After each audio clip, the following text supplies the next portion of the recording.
Le faux dans l'info, le podcast d'Africa Tchèque pour comprendre l'écosystème de la désinformation. Bienvenue à tous. Vous le savez, le Sénégal s'achemine vers des élections, l'élection présidentielle de février 2024. Comme à chaque fois qu'il y a des élections, bien évidemment, il y a beaucoup de désinformation, il y a beaucoup de fake news qui circulent notamment sur les réseaux sociaux.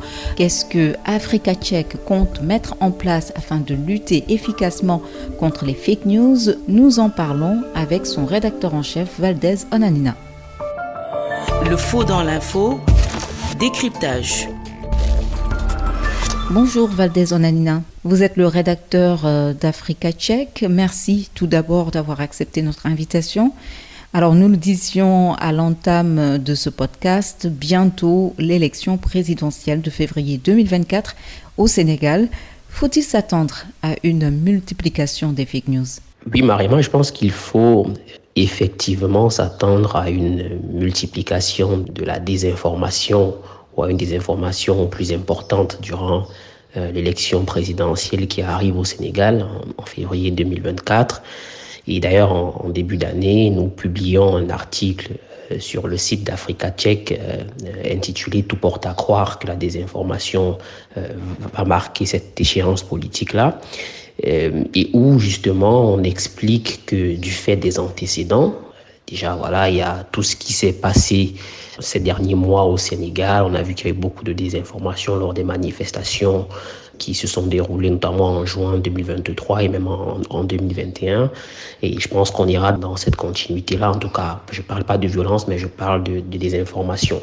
Il y a aussi le fait que quand on regarde 2019 lors de la dernière élection et 2023-2024, les gens ont davantage accès à Internet et aux réseaux sociaux.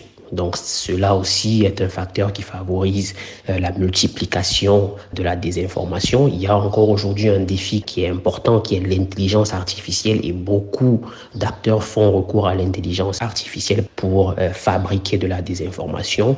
Et si vous ajoutez à ça le fait que les gens ont pris conscience, malheureusement, de ce que la désinformation permet de manipuler les masses, notamment dans des périodes électorales. Voilà, tout est réuni en tout cas pour qu'on se dise que voilà, cette élection-là sera marquée par la désinformation. Maintenant, les acteurs se préparent et on espère qu'il y aura aussi une réponse appropriée à ce phénomène-là. Pouvez-vous nous donner l'exemple d'un fake news qui a eu un impact important dernièrement au Sénégal? Bon, les exemples sont légion. Après, un exemple de fausse information qui a eu un impact important, moi je vais peut-être évoquer ce qui s'est passé récemment lors des manifestations de juin 2023, où au départ d'abord, voilà, il y avait eu ces personnes qui avaient été identifiées et nommées nervis qui réprimaient la foule aux côtés de la police, des agents de force de l'ordre, ce qui avait été nié au départ par celle-ci, et après des travaux journalistiques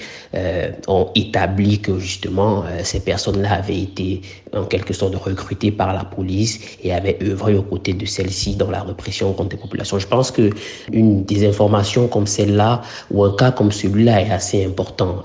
Ça permet aussi de comprendre ou de réaliser que quand on parle de fake news aujourd'hui, de désinformation, ce n'est pas qu'un effet de mode, c'est quelque chose qui existe dans notre environnement, qui est utilisé parfois par les pouvoirs publics, mais pas que. Là, j'ai juste pris un exemple. Il y a aussi des exemples où la désinformation a été utilisée par des personnes qui ne sont pas des pouvoirs publics, mais en tout cas, il faut qu'on prenne conscience du niveau auquel cela se joue et qu'on prenne justement conscience de l'incidence que cela peut avoir dans le débat public et même sur la vie des gens. D'autres fake news suivront durant les mois précédant la présidentielle. Africa Tchèque a donc prévu un programme de riposte. En quoi consiste ce programme ? On essaye et on va le faire cette année. On va, en tout cas pour la prochaine élection présidentielle, on veut travailler en synergie avec plusieurs médias et certains acteurs pour couvrir la désinformation durant l'élection présidentielle qui arrive. C'est un défi qu'on s'est lancé et on pense qu'à travers cette coalition, on pourra, à défaut d'endiguer ou d'arrêter la désinformation, mais apporter une réponse journalistique, une réponse éclairée à ce phénomène durant l'élection présidentielle qui arrive au Sénégal. Parce que c'est tout simplement important. Il faut que les gens puissent asseoir les choix qu'ils vont faire sur la base d'éléments factuels. Vous savez qu'en période d'élection, il y a pas mal de discours qui sont donnés, pas mal de chiffres qui sont avancés. Et voilà. Et je pense que le rôle du journalisme aujourd'hui, justement, c'est de clarifier ce genre de situation, permettre aux gens d'accéder à la vraie information, de ne pas se faire tromper par de fausses promesses ou par de faux chiffres qui sont avancés. Donc, on va travailler en synergie avec des médias, mais aussi avec certains acteurs de la société civile qui vont nous aider en termes de monitoring, notamment sur les réseaux sociaux et sur Internet, pour pouvoir aller ensemble couvrir cette présidentielle sous l'angle du fact-checking, sous l'angle de la lutte contre la désinformation. Restez avec nous. Asmo Marlo donne la parole à certains Ouest-Africains qui donnent également leur opinion sur le sujet. Et juste après, nous poursuivons notre entretien avec notre invité, le rédacteur en chef d'Africa Check, Valdez Onanina. Bonjour, je m'appelle Foto Fonkam, je suis fact-checker et je vis à Yaoundé au Cameroun. Pour éviter que les populations ou les électeurs soient manipulés par des infox en période de campagne électorale, il faut agir à 2 niveaux. D'abord, il faut anticiper sur les sujets qui peuvent faire l'objet d'infox et donc produire du contenu informatif qui sera mis à la disposition des électeurs. Cela n'empêchera pas évidemment que les fausses nouvelles soient fabriquées et propagées. Et c'est là que le deuxième niveau intervient. Ici, il s'agira d'effectuer la veille informationnelle et de réagir rapidement, le plus rapidement possible, à toute information douteuse publiée sur Internet ou bien dans les médias par les candidats ou par leurs équipes de campagne. Mam Abdougaye Kassé, journaliste d'E-Media Invest Group Sénégal. Pour lutter contre la désinformation lors d'une campagne électorale, je pense que la responsabilité première du journaliste ou bien du média en question, c'est de recouper l'information parce qu'on ne sait jamais quelle est l'idée qui se cache derrière la tête de la source qui nous donne cette information-là. Il faudrait au maximum essayer de trianguler l'information.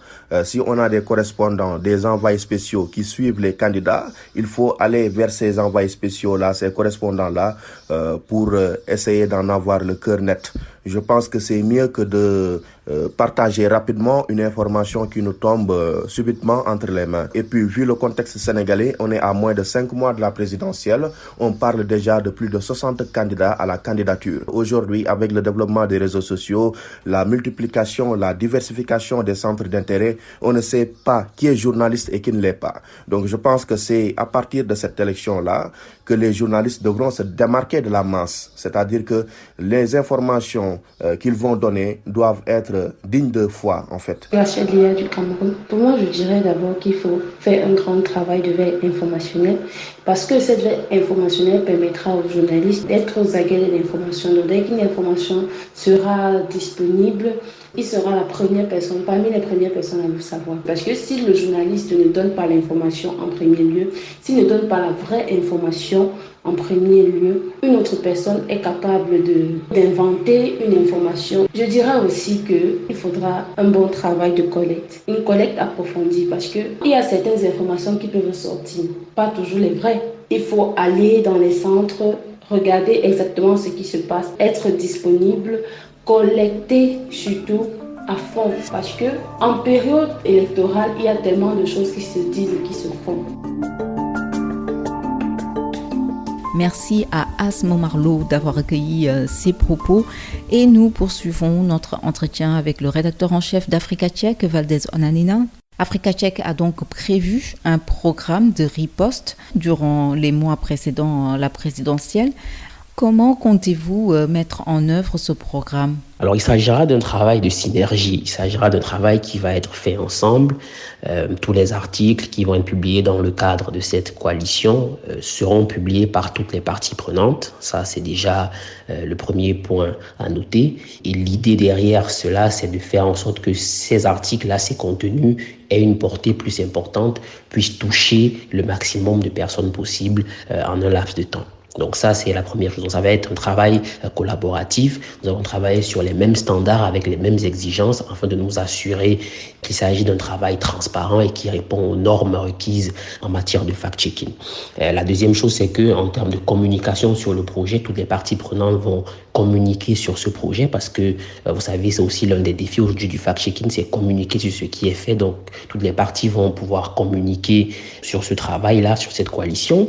Il y a certaines parties prenantes à cette coalition qui ne sont pas forcément des médias, qui aideront sur d'autres aspects, notamment en termes de connaissance du code électoral, notamment en termes de monitoring sur les réseaux sociaux et sur Internet, parce qu'on sait qu'il y a beaucoup de désinformations en période électorale qui circulent sur Internet et sur les réseaux sociaux et qui pourraient nous échapper à nos autres journalistes. Donc, il y a des acteurs qui vont nous accompagner dans ce sens-là et d'autres acteurs qui vont faire un travail d'analyse de tout ce qu'on aura fait au terme de cette collaboration. Est-ce que ce modèle mis en place par Africa Check pour un contexte bien précis, qui est un contexte électoral, est-ce que ce modèle pourrait être appliqué dans d'autres pays africains ? Alors, je pense que oui, je pense que c'est un modèle qui peut être appliqué ailleurs dans d'autres pays, au Mali, au Niger, en Côte d'Ivoire, là où vous voulez. D'ailleurs, nous-mêmes, on s'inspire de ce qui a été fait par Africa Check au Nigeria avec plusieurs partenaires. Donc, ça veut dire quelque chose qui est faisable. Maintenant, attendons déjà de mettre cela en place et d'en tirer des conclusions. Mais je pense que si nous pouvons le faire, si nous pouvons établir un tel projet au Sénégal, je pense que cela est faisable dans d'autres pays. Est-ce que le travail des vérificateurs de faits a vraiment un impact ? Alors ça, c'est une question qui revient toujours. On interroge l'impact du travail des vérificateurs de faits. Je pense que on interroge très peu l'impact du travail des journalistes d'investigation ou de ceux qui font du grand reportage. Ça devrait être pareil, à mon sens. Le travail des vérificateurs de faits est un travail journalistique, d'abord. Je pense qu'il faut qu'on s'entende là-dessus. Et si on veut interroger l'impact du travail des vérificateurs de faits, quelque part, on interroge l'impact du journalisme aussi. Moi, la question que je vous renverrai, c'est quel est l'impact du journalisme aujourd'hui. Moi, je pense que notre travail en tant que vérificateur des faits, en tant que journaliste, a un impact. Parce que, au-delà du simple fait de dire qu'une information est vraie ou elle est fausse, il y a beaucoup d'éléments de contexte qui viennent nourrir davantage la compréhension que le public peut avoir sur un sujet, sur une déclaration qui a été faite. Et ça, c'est un avantage. Donc, peut-être que c'est pas un impact visible, en ce sens où peut-être que vous me direz, malgré le fait que les vérificateurs de faits existent, les fausses informations n'arrêtent pas de circuler. Mais cela ne veut pas pour autant dire que notre travail n'a pas un impact. Je pense qu'il y a un impact, il est celui que je vous ai décrit. Nous devons simplement continuer à promouvoir cette pratique parce que plus les journalistes, je ne parle pas ici que de vérificateurs de faits, mais les journalistes embrasseront ou se mettront davantage à la vérification des faits, moins les fausses informations pourront circuler aussi facilement à travers les médias. Après, Internet, les réseaux sociaux, c'est un autre débat. Je parle déjà sur le plan des médias, moins les fausses informations y circuleront. Donc, il faut simplement continuer à nourrir la réflexion de la lutte contre la désinformation parce que aujourd'hui, même au niveau d'Africa Check, nous entendons très bien que seul le fact-checking, la vérification des faits donc, ne suffit pas à lutter contre la désinformation. On a une approche holistique qui consiste à allier vérification des faits, formation des journalistes et éducation aux médias. Donc, c'est tout ça pris ensemble qui pourra permettre en tout cas d'avoir un public plus critique et mieux outillé face aux fausses informations, face à la désinformation. Valdez Onanina, le rédacteur en chef d'Africa Check, merci beaucoup à vous. Fin de ce podcast produit par Africa Check et réalisé par Maria Mathiam. Merci à vous qui l'avez suivi. Prochain rendez-vous le mois prochain. D'ici là, doutez et vérifiez toute information pour éviter de tomber dans les filets de la désinformation. À bientôt!